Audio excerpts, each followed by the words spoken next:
नमस्कार साथियों। हमने पिछले अध्याय में राजस्थान के अभयारण्यों का अध्ययन किया था। अब शेष बचे अभयारण्यों का अध्ययन करेंगे। तो आइए हम शुरुआत करते हैं आबू अभयारण्य की। आबू जो अभयारण्य है राजस्थान के सुदूर दक्षिण में सिरोही जिले में आबू जो पर्वत है वहां पर स्थित है। आबू पर्वत पर स्थित होने के कारण ही एक क्षेत्र है, यह जो अभयारण्य है वो आबू क्षेत्र अभयारण्य के नाम से जाना जाता है। और यह अभयारण्य है वो 328 वर्ग किलोमीटर जो क्षेत्र है उसमें फैला हुआ है। यह राजस्थान का सर्वाधिक ऊंचाई पर जो स्थित है वो अभयारण्य है। यह समुद्र तल से करीब 1219 मीटर ऊंचा है, 5 किलोमीटर चौड़ा है और लगभग 19 किलोमीटर लंबा है। स्वाधीनता से पूर्व माउंट आबू जो अभयारण्य है वो सिरोही रियासत के जो महाराजा थे उनका निजी शिकारगाह भी था और विश्राम स्थली भी थी, दोनों था। राजस्थान का जो सर्वाधिक ऊंचा पर्वत शिखर है गुरु शिखर, वो इसी अभयारण्य में स्थित है, जिसकी ऊंचाई 1722 फीट है, जो हिमालय और नीलगिरी के बीच में सर्वाधिक ऊंची चोटी है। गुरु शिखर वो इसी अभयारण्य में स्थित है।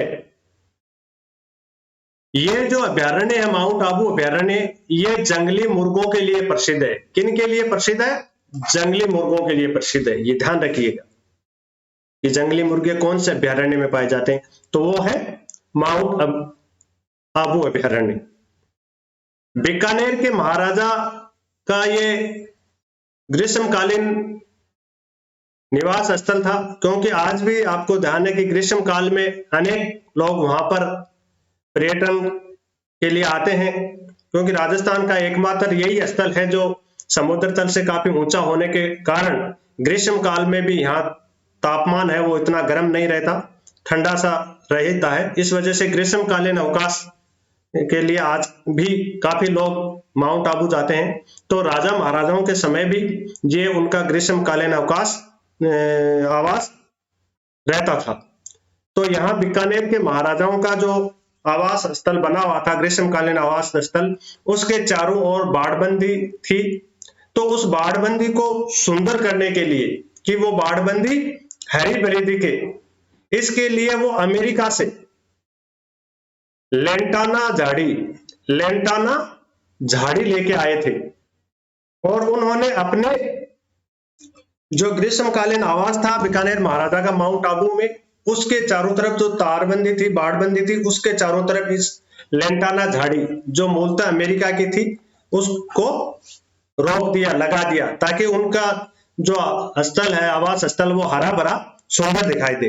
परंतु ये झाड़ी फैलती फैलती इतनी फैल गई है कि ये माउंट आबू अभयारण्य के लिए संकटमय बन गई है और ऐसे लगना लगा है कि कहीं माउंट आबू अभयारण्य लेंटाना अभयारण्य न बन जाए, क्योंकि जब झाड़ी फैलती है तो वहां के अन्य वन्य जीव हैं उनके लिए भी संकट पैदा करती है झाड़ियां। तो ये महत्वपूर्ण क्वेश्चन है कि लेंटाना जो झाड़ी है वो कौन से अभयारण्य के लिए संकट का कारण बनी हुई है, चिंता का विषय बनी हुई है, तो वो है माउंट आबू अभयारण्य के लिए। माउंट आबू में जो ट्रेवर्स ताल है, ट्रेवर्स ताल झील है, ये माउंट आबू अभयारण्य में, ये 1890 से 95 के मध्य ब्रिटिश गवर्नर जनरल के एजेंट थे ट्रेवर्स, उनके नाम पर इस झील का नाम रखा गया था ट्रेवर्स ताल झील। इस ट्रेवर्स ताल झील के आसपास जंगली मुर्गे हैं वो बहुलता से देखे जा सकते हैं। तो ये ट्रेवर्स ताल का भी ध्यान रखिएगा, झील है, ये महत्वपूर्ण क्वेश्चन है, क्योंकि झील के किनारे एक तो पानी और एक मुर्गों को खाने पीने के लिए छोटे मोटे जीव है वो आसानी से मिल जाते हैं, इसलिए वो मुर्गे जो जंगली मुर्गों के लिए जो माउंट आबू अभयारण्य प्रसिद्ध है, वो जंगली मुर्गे ट्रेवर्स ताल के आसपास काफी देखे जा सकते हैं। इसके अलावा माउंट आबू अभयारण्य का अन्य एक जीव है वो है भालू। भालू भी माउंट आबू अभयारण्य में देखा जा सकता है। भालू है वो अंजीर ज्यादा पसंद करता है, आपको पता है, और अंजीर माउंट आबू अभयारण्य में भी है। तो माउंट आबू अभयारण्य का अन्य जो मुख्य है वो है भालू। इसके अलावा माउंट आबू जो अभ्यारण्य है वो जड़ी बूटियों के लिए भी प्रसिद्ध है, क्योंकि पहाड़ी क्षेत्र, अब हमारे प्राचीन ग्रंथों में हम पढ़ते हैं कि पहाड़ी की घाटियों में अनेक जड़ी बूटियां थी। हनुमान जी भी सरजीवन बूटी हिमालय पर्वत से लेके आए थे। तो ये पर्वत घाटी में स्थित है और इस वजह से यहाँ जड़ी बूटियां भी पर्याप्त मात्रा में औषधीय महत्व के वृक्ष पाए जाते हैं। यहाँ मूर गुफा है। मूर गुफा, ये मूर थे वो ब्रिटिश इंडियन आर्मी के मेजर जनरल थे, आर्थर मूर, जो बॉम्बे लाइट कैवलरी में कमांडिंग ऑफिसर थे। कैवलरी में बॉम्बे लाइट कैवलरी में कमांडिंग ऑफिसर थे। और यहां उनके द्वारा अंग्रेजी भाषा में लिखा हुआ सुंदर शिलालेख मिला है इस मूर गुफा में। तो यह भी महत्वपूर्ण क्वेश्चन है कि मूर गुफा कहाँ स्थित है, या थॉमस आर्थर मूर का जो शिलालेख है वो कौन से अभ्यारण्य में मिला है। तो ये माउंट आबू अभ्यारण्य में मूर गुफा में मिला है। तो ये था माउंट आबू अभ्यारण्य। अब हम बात करते हैं कुंभलगढ़ अभ्यारण्य। कुंभलगढ़ अभ्यारण्य की हम चर्चा करें उससे पहले मैं ये बता देना चाहता हूं कि राज्य सरकार ने कुंभलगढ़ अभ्यारण्य को राष्ट्रीय उद्यान घोषित करने के लिए प्रस्ताव पास करके केंद्र सरकार को भेज दिया, परंतु केंद्र सरकार ने अभी इसको राष्ट्रीय उद्यान के रूप में स्वीकृति नहीं दी है। इसलिए ये अधिकृत रूप से अभी राष्ट्रीय उद्यान नहीं है, केवल अभ्यारण्य है। इसके बारे में मेरे वन विभाग के अधिकारियों से विचार विमर्श चर्चा हुई, तो उन्होंने बताया कि किसी भी अभ्यारण्य को राष्ट्रीय अभ्यारण्य का दर्जा देने के लिए उनका क्षेत्रफल और उस क्षेत्रफल में जो वनस्पति है और वहां के जीव जंतुओं का जो अनुपात है, जो घनत्व है, इनके संबंध में भी मानक होते हैं और वो मानक पूरे होने पर ही किसी अभ्यारण्य को राष्ट्रीय उद्यान का दर्जा दिया जाता है।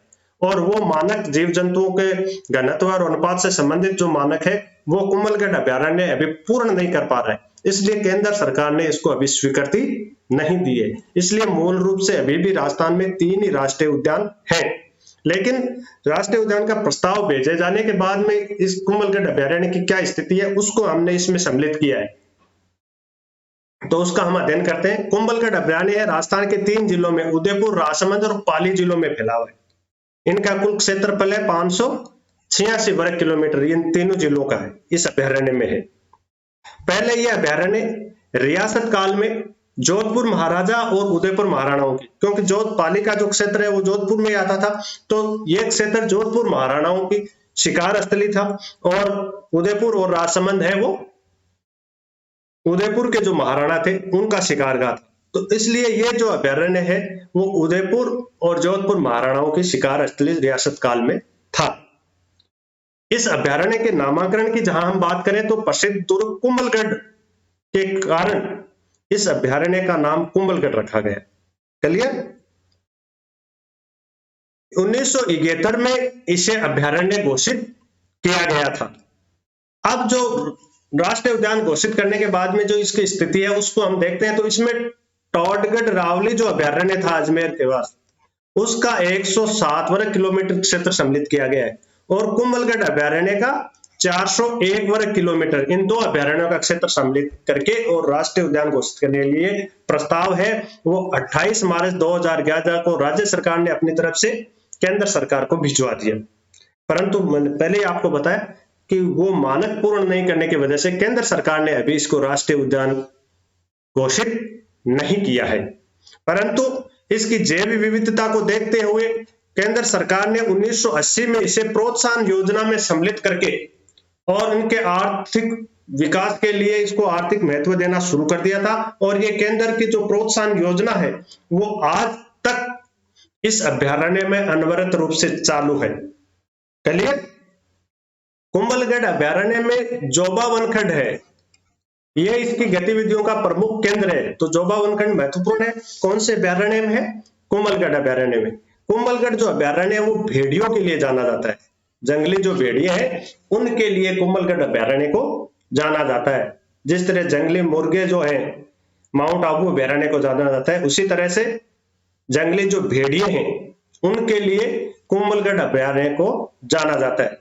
क्योंकि माउंट आबू चूंकि अभ्यारण्य इनके निकट ही है, इसलिए जंगली जो मुर्गे हैं, जंगली धूसर मुर्गे, वो भी यहाँ आ गए हैं कुंभलगढ़ अभ्यारण्य में। इनके लिए भी कुंभलगढ़ अभ्यारण्य प्रसिद्ध है। पहले जो जंगली दूसर मुर्गे थे, जो जंगली मुर्गे थे, उनकी उत्तरी जो सीमा थी वो माउंट आबू अभयारण्य था। प्रसिद्ध पक्षी विशेषज्ञ सलीम अली और एस डिल्सन ने अपनी पुस्तक लिखी थी, bird of India and Pakistan.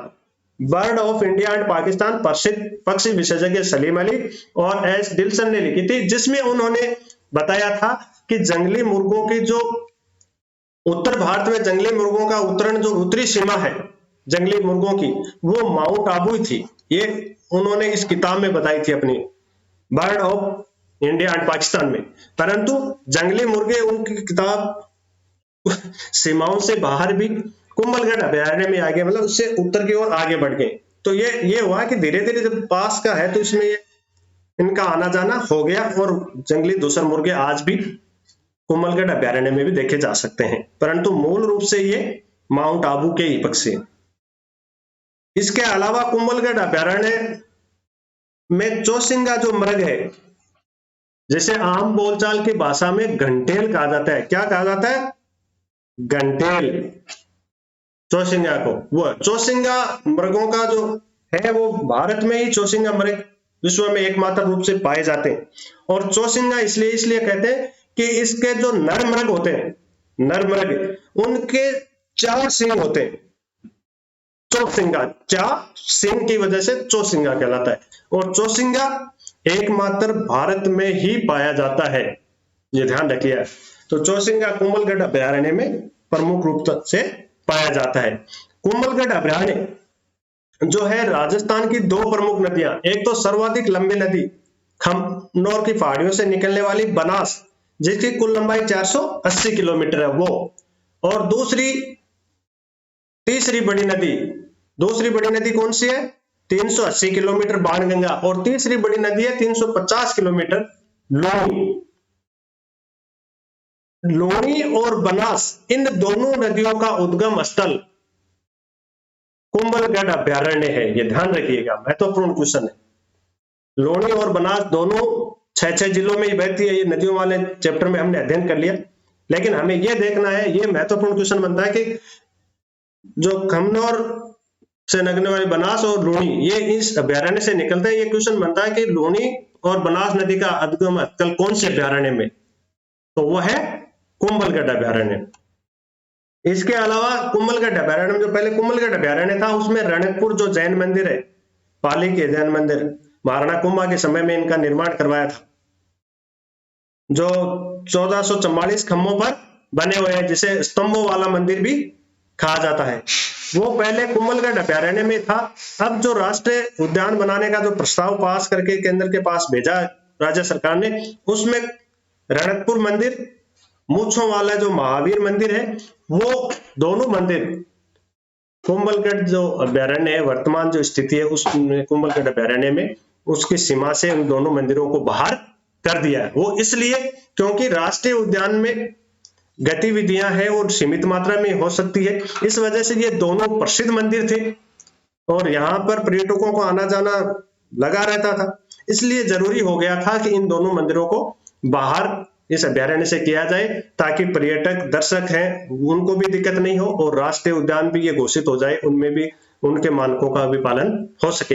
तो ये दोनों मंदिर जो हैं वो कुंभलगढ़, पहले जो कुंभलगढ़ अभयारण्य था उसी में थे, और वर्तमान में जो कुंभलगढ़ अभयारण्य की स्थिति है उसमें रणकपुर जैन मंदिर और मूछाला महावीर मंदिर ये अभयारण्य की सीमा से बाहर करती है। तो ये था कुंभलगढ़ अभयारण्य। अब अगला जो अभयारण्य है वो ताल छापर अभयारण्य चूरू जिले में सुजानगढ़ तहसील में छापर में, सुजानगढ़ तहसील के छापर में स्थित है। छापर में एक जो वन क्षेत्र है उसमें एक बड़ा ताल है, बड़ा तालाब पानी का, जिस पर मृग बहुत देखे जा सकते हैं, पानी पीते हैं। उस ताल की वजह से इसे ताल छापर कहते हैं। छापर में वो ताल है इसलिए ताल छापर कहा जाने लगा। ताल छापर इसी वजह से इसका नाम पड़ा। ताल छापर है उसके पास में ही, सटते ही कहिए क्योंकि वो सीमार, वो उसका कुछ क्षेत्र है गोपालपुरा के पास है। तो गोपालपुरा जो गांव है वो महाभारत काल में पांडवों के गुरु द्रोणाचार्य की कर्म स्थली रहा है, तपोस्थली रहा है, और यह क्षेत्र महाभारत काल में द्रोणपुर के नाम से जाना जाता था, जिसका वर्तमान में नाम अभी गोपालपुरा है। तो ये ताल छापर उसी के पास स्थित है। राव जोधा के पुत्र बिदा थे, वो यहाँ आए थे और उन्होंने बिदासर कस्बा बसाया था। राव बिदा के वंशज बिदावत आज भी वहां निवास करते हैं। तो ये ताल छापर के पास ही है। ताल छापर है वो बीकानेर के महाराजा गंगा सिंह जी थे। उन्होंने ताल छापर को उपयुक्त स्थान मानते हुए 1920 में यहाँ पर हनुमानगढ़ और सूरत क्षेत्र से कृष्ण मृग थे, वो लाकर यहाँ छुटवाए इसलिए कि तत्कालीन बीकानेर रियासत का जो शिकारगाह था गजनेर, उसमें जो कृष्ण मृग वगैरह थे जिनका वो शिकार राजा महाराजा किया करते थे, तो कुत्तों की अधिकता की वजह से वहां कृष्ण मृग है वो कम होने लग गए। इसलिए उन्होंने दूसरा आखेट क्षेत्र जो है वो ताल छापर बनाया। इसलिए गजनेर और ताल छापर ये रियासत काल में बीकानेर के महाराजाओं के निजी शिकारगाह थे, और महाराजा गंगा सिंह ने ताल छापर में कृष्ण मृग है हनुमानगढ़ और सूरतगढ़ से लाके छुड़वाए थे।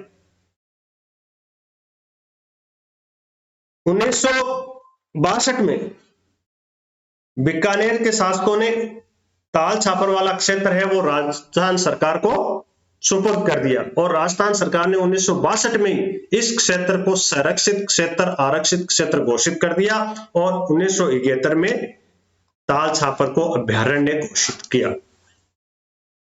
ताल छापर का प्रमुख जो कृष्ण है, जो आकर्षण है वो है मृग कृष्ण, काले हिरण, वो प्रमुख आकर्षण का केंद्र है।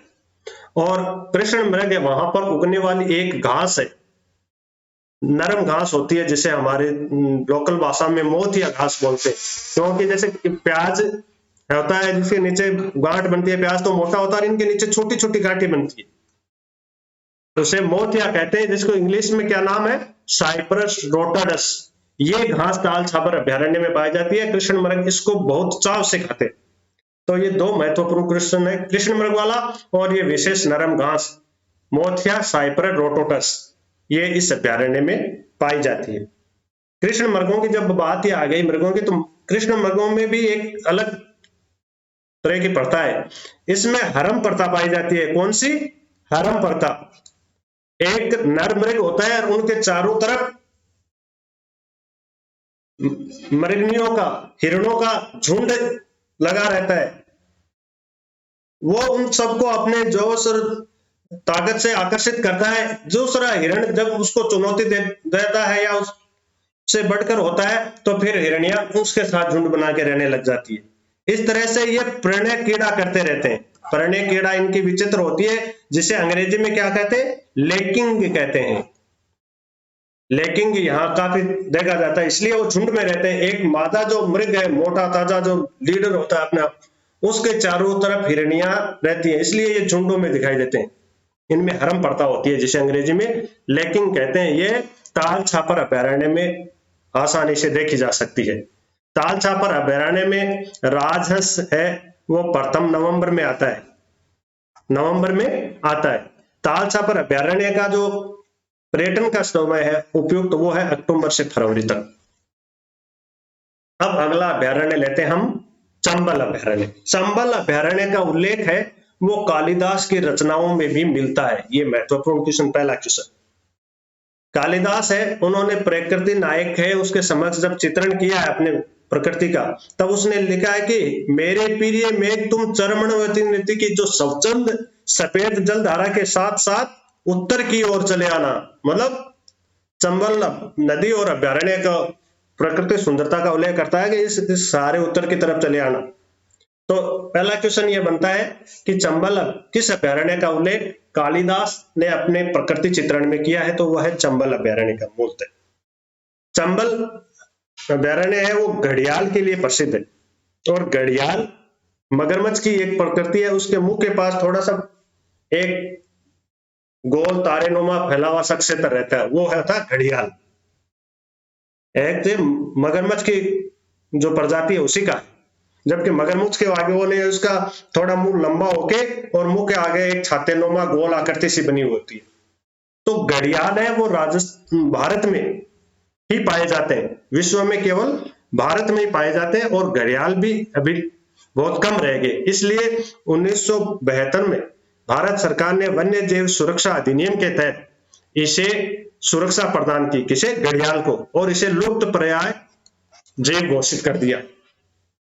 इस घड़ियाल के लुप्त होने से इसको बचाने के लिए 1975 में भारत सरकार ने घड़ियाल के पुनर्वास की एक व्यापक योजना चलाई ताकि घड़ियालों का पुनर्वास किया जा सके, और इसी के तहत, इस योजना के तहत ही 1979 में राष्ट्रीय चंबल घड़ियाल जो अभ्यारण्य है उसकी रूपरेखा तैयार की गई। यह अभ्यारण्य 3 राज्यों में फैला हुआ है। चंबल नदी और उसका जो आसपास का जो क्षेत्र है, 3 राज्य कौन कौन से, उत्तर प्रदेश, मध्य प्रदेश और राजस्थान, इन 3 राज्यों में चंबल नदी और उसके आसपास के क्षेत्र पर यह अभ्यारण्य फैला हुआ है।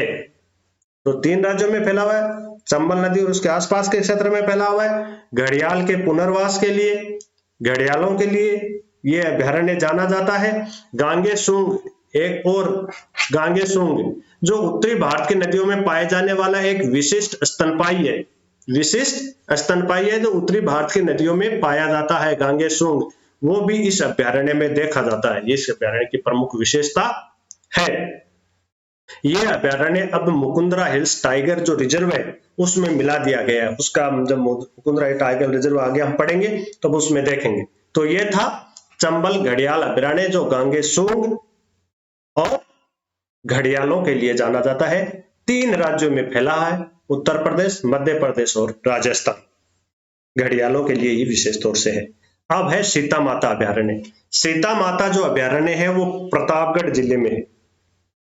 प्रतापगढ़ जिले में 423 वर्ग किलोमीटर जो क्षेत्र है उसमें फैला हुआ है। सीता माता धर्मस्थली के चारों तरफ सघन वन पारिस्थिति को देखते हुए राज्य सरकार ने 1 नवंबर 1979 को सीता माता अभ्यारण्य को वन्य जीव अभ्यारण्य घोषित किया। घोषित होने से पूर्व, मतलब 1979 से पूर्व जब इसको अभ्यारण्य घोषित किया, उससे पूर्व ये राजस्थान में बांस और सागवान इनका प्रमुख उत्पादक क्षेत्र था। बांस और सागवान का प्रमुख उत्पादक क्षेत्र था। त्रेता युग में माता सीता ने अपना वनवास का जो समय है वो इसी क्षेत्र में महर्षि वाल्मीकि आश्रम में बिताया था। उसके संबंध में यहाँ जो 2 जल सागर है लव कुश के नाम से, वो इसकी प्राचीनता को स्पष्ट करते हैं। इन 2 जो जलाशय लव कुश उसमें अजस्तर रूप से ठंडे और गर्म जल की धाराएं प्रवाहित होती रहती है। ठंडी और गर्म जल की धाराएं प्रवाहित होती है लव कुश जो स्रोत है सदाबहार जल के, उनसे। ये जो अभ्यारण्य है कर्ममोचनी या करमोई नदी का उद्गम स्थल है। ये महत्वपूर्ण क्वेश्चन है कि कर्ममोचनी नदी का उद्गम स्थल कौन सा है, तो वो है सीता माता अभ्यारण्य। सीता माता अभ्यारण्य में ज्येष्ठ मास में अमावस्या को मेला लगता है जो शहरियों का कुंभ कहलाता है। मेलों वाले अध्ययन में हम इसका विस्तृत अध्ययन करेंगे। सीता माता जो अभ्यारण्य है वो विपुल वन औषधियों का भंडार है। माउंट आबू के बाद में राजस्थान में यदि वन औषधियों के भंडार की दृष्टि से देखें तो वो सीता माता अभ्यारण्य है। सीता माता अभ्यारण्य में अनेक नदी नाले हैं जिसमें जाखम नदी प्रमुख है। जाखम, करमोई, सीता माता, टांकिया, बुद्धो और नालेश्वर, ये नदी इसमें से बहती है। महत्वपूर्ण क्वेश्चन है ये। जाखम, सीता माता और करमोई ये वर्ष पर्यंत पानी बहाने वाले नदी नाले जो इस अभ्यारण्य से बहते हैं। जाखम नदी जो है वो इस अभ्यारण्य की जीवन रेखा कहलाती है। ये महत्वपूर्ण क्वेश्चन कि जाखम नदी कौन से अभ्यारण्य की जीवन रेखा कहलाती है, तो वो है सीता माता अभ्यारण्य की। सीता माता अभ्यारण्य राजस्थान में वनों की उपस्थिति वाला एकमात्र अभ्यारण्य है। राजस्थान का वो एकमात्र अभ्यारण्य है जिसमें सागवान के वन है वो मौजूद है, वो है सीता माता अभ्यारण्य। यहाँ भारत की 3 पर्वत श्रृंखलाएं, अरावली पर्वतमाला, विंध्याचल और मालवा का जो पठार है, वो आपस में मिलकर उनका जो ऊंचाई वाला जो क्षेत्र है, वो सागवान के पेड़ों की उत्तरी पश्चिम सीमा तय करते हैं। इसके बाद में सागवान के पेड़ उत्तर पश्चिम सीमा में नहीं है। लास्ट कौन सा है? सीता माता अभयारण्य। सीता माता अभयारण्य की जो प्रमुख जो विशेषता है वो है सागवानों के पेड़ के बाद में पशु पक्षियों में देखें तो वह है उड़न गिलहरी। उड़न गिलहरी है वो एक निशाचर जीव है, मतलब इसको रात्रि को ही दिखाई देता है, दिन को चमगादड़ की तरह दिखाई नहीं देता। इसलिए दिन में ये महुआ के पेड़ के जो कोटरे होते हैं, छोटी जगह, उनमें रहती है और रात्रि होते ही उसको दिखता है तो रात्रि के लिए भोजन के लिए निकलती रहती है और महुआ की पत्तियां प्रमुख रूप से खाती है। ये इनका प्रमुख भोजन है। उड़न गिलहरी, इसके पांख नहीं है। आप सोच रहे होंगे कोई पांख हो, पांख नहीं है। इनके दोनों जो पैर हैं उनके बीच में झिल्ली होती है, तो ये जब एक पेड़ से दूसरे पेड़ की तरफ जाती है तो अपने पैरों को फैला लेती है, तो वो झिल्ली फैल जाती है, इसलिए वो एक पैराशूट का सा रूप ले लेती है झिल्ली, और ये नीचे नहीं गिरती और दूसरी टहनी पर, दूसरे पेड़ की टहनी पर जा धमकती है। इसलिए इसे उड़न गिलहरी कहा जाता है। क्लियर? और ये सीता माता अभयारण्य का जो आरामपुर जो क्षेत्र है उसमें बहुतायत से पाई जाती है।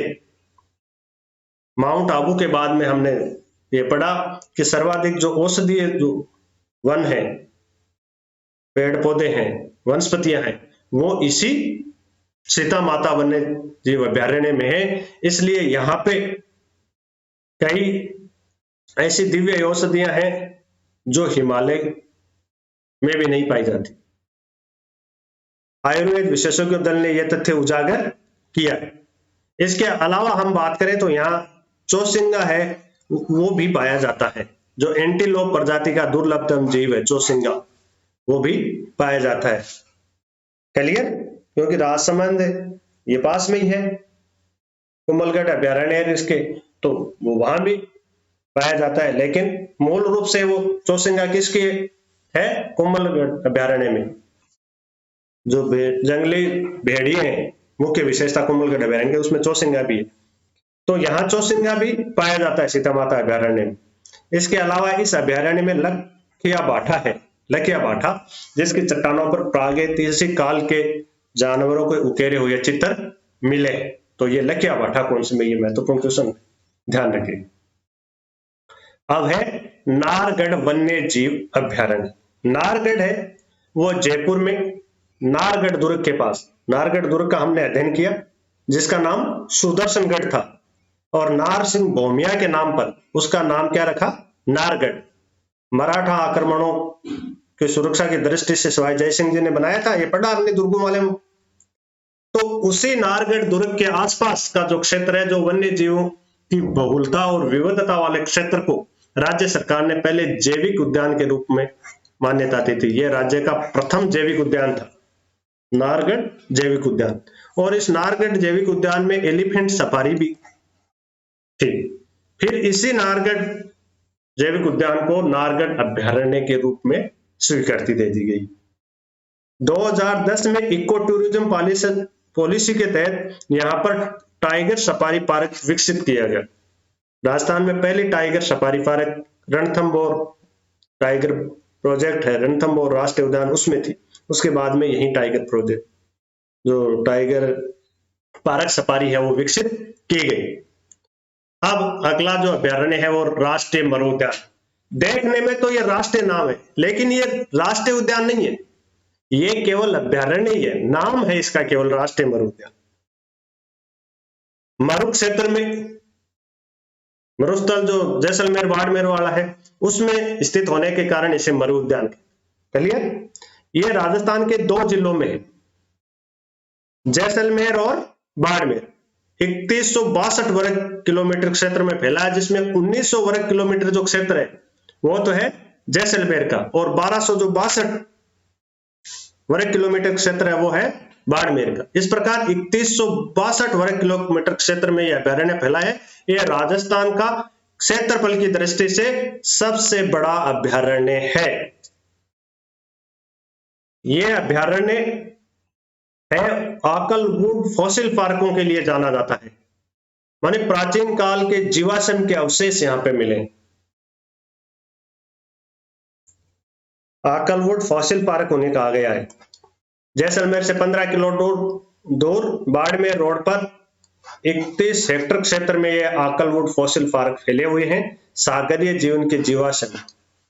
चलिए, इनको फॉसिल वुड पार्क के नाम से जाना जाता है। ये प्राचीन जीवाश्मों की संरक्षण स्थली उपनाम से भी इस अभ्यारण्य को जाना जाता है। ये भी महत्वपूर्ण क्वेश्चन है कि प्राचीन जीवाश्मों की संरक्षण स्थली के रूप में कौन सा अभ्यारण्य जाना जाता है, या प्राचीन जीवाश्मों की संरक्षण स्थली किस अभ्यारण्य को कहा जाता है, तो वो है राष्ट्रीय मरु उद्यान जैसलमेर बाड़मेर।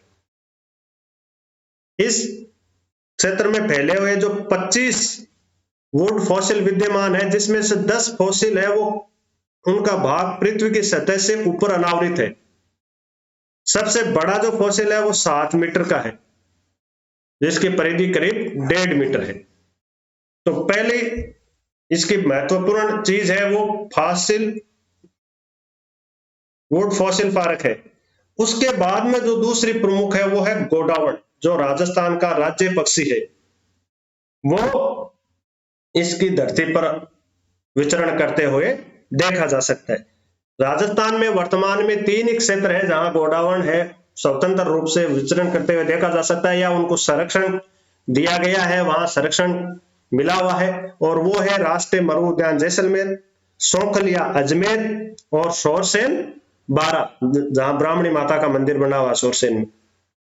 तो ये 3 जो क्षेत्र हैं जहां पर राज्य पक्षी गोडावण को संरक्षण मिला हुआ है, उसमें एक है मरु उद्यान जैसलमेर।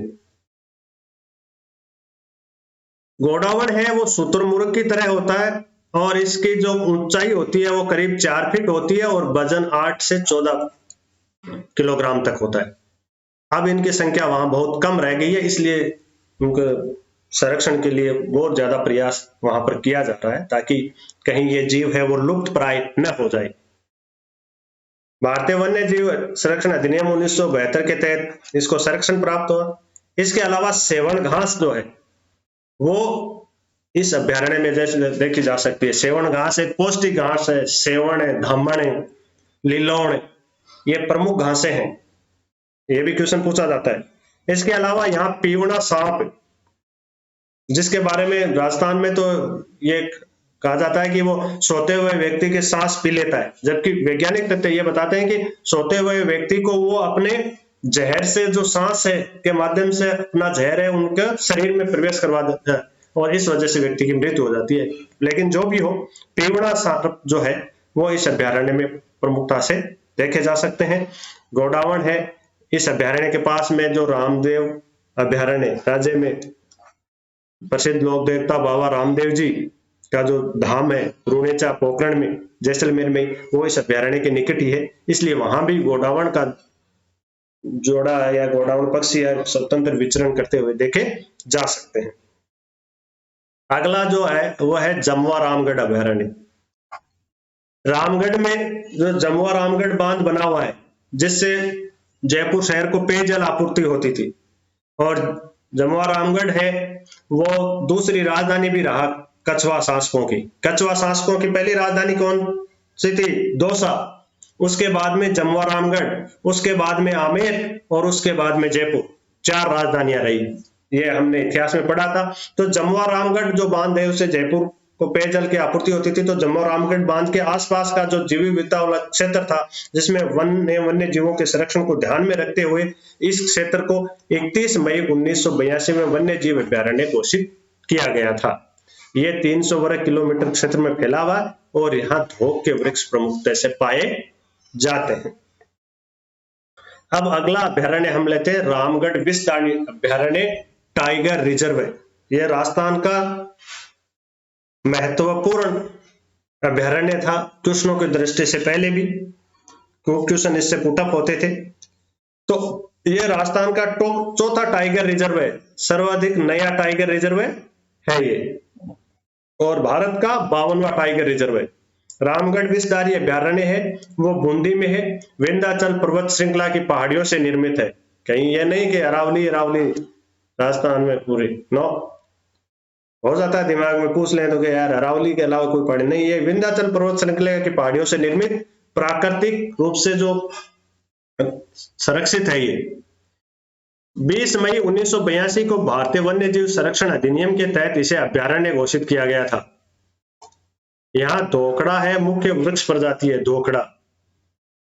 जून 2021 में राष्ट्रीय बाघ संरक्षण परियोजना के तहत तकनीकी समिति की सिफारिश पर बाघ परियोजना बनाने की मंजूरी देने के बाद 16 मई 2022 को राज्य सरकार ने इसे राजस्थान का चौथा टाइगर रिजर्व घोषित कर दिया। चौथा टाइगर रिजर्व घोषित कर दिया और यह भारत का 52वां टाइगर रिजर्व है। इसमें जो कुल क्षेत्रफल है रिजर्व और बफर एरिया उसमें 1500 वर्ग किलोमीटर है। रामगढ़ अभयारण्य में 225 वर्ग किलोमीटर चंबल घड़ियाल अभयारण्य का है। हमने पहले पढ़ा अभी चंबल अभयारण्य में कि उसको रामगढ़ विश्व टाइगर रिजर्व में सम्मिलित कर लिया गया है, तो उसका कितना 225 वर्ग किलोमीटर चंबल घड़ियाल अभयारण्य का टाइगर रिजर्व में है और 256 वर्ग किलोमीटर इसका चंबल अभयारण्य का है और 1019 वर्ग किलोमीटर इसका बफर एरिया। बफर और कोर एरिया का अध्ययन हम पहले ही कर चुके, इसलिए दोबारा उल्लेख करने की मैं कोई आवश्यकता नहीं समझता। रणथंभौर बाघ परियोजना क्षेत्र के अलावा रामगढ़ विषधारी अभयारण्य राजस्थान का एकमात्र अभयारण्य था उस समय, जिस समय ये टाइगर प्रोजेक्ट में सम्मिलित नहीं था। तब राजस्थान का एकमात्र अभयारण्य था जो टाइगर परियोजना में सम्मिलित नहीं होते हुए भी वहां स्वतंत्र रूप से बाघ विचरण करते थे। और रणथंभौर अभयारण्य और रामगढ़ विषधारी अभयारण्य में बाघों का स्वतंत्र बेखौफ आवागमन सुरक्षित करने के लिए कोमलाजी जो क्षेत्र था उसको शिकार निषेध क्षेत्र घोषित किया हुआ था। ये क्वेश्चन काफी बार पूछा गया, पहले भी किया हुआ था। इसलिए क्योंकि रणथंभौर के जो बाघ थे वो विचरण करते हुए इसमें आसानी से आराम से आ जाएं, वो उनका कोई शिकार वगैरह नहीं करे, इसलिए कोमलाजी को शिकार निषेध क्षेत्र घोषित किया गया था। ये इन दोनों को रामगढ़ विषधारी अभयारण्य और रणथंभौर बाघ परियोजना इन दोनों को आपस में जोड़ता था। रणथंभौर के जो बाघ हैं वो अपना प्रजनन करने रामगढ़ विषधारी में ही आते थे, इसलिए रामगढ़ विषधारी अभयारण्य को बाघों का जच्चा